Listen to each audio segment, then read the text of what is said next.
I saw a lot of metrics up on the board. I saw like click-through rate and different things like that as well. But could you share a success story where Handprint significantly impacted a client's sustainability efforts, maybe that side? And what does this say about your potential to scale?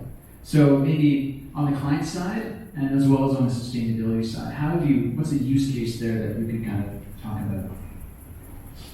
Yeah, I think so. I mean, everything that we do in theory for a client is going to have a positive impact on the world, right? And so every one of our clients could be a use case here.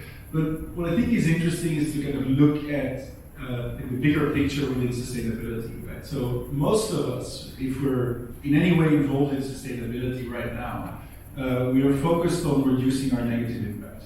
This is the dominant narrative. Now, the reality in this world is that 100 companies are responsible for 71% of global emissions, right? If you're not in the business of making things, moving things, or mining things, you have nothing to do with sustainability.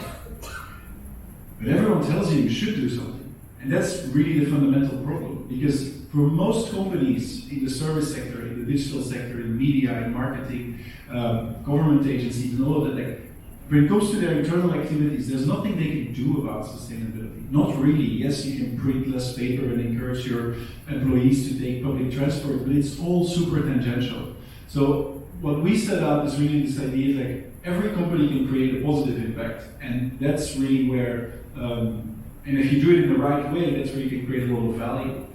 And then so to give maybe like one ongoing example, which I think is really interesting. So we're just trying to deal with FedEx. And what they were interested in was a combination of both kind of classic sustainability and what we are doing, which is more regenerative sustainability. And so they have a tool that enables their customers to evaluate the carbon emissions of the transport they're doing. It's called something FSI, FedEx Sustainability Initiative. But nobody uses it because nobody cares. Right? And so what we've just started doing is we're building a nudging program where they're going to reach out to their customers and say, hey, if you do this, we're going to give you a voucher. And with that voucher, you can choose a positive impact in the world. You'll be able to track what is happening with your voucher allocation over time.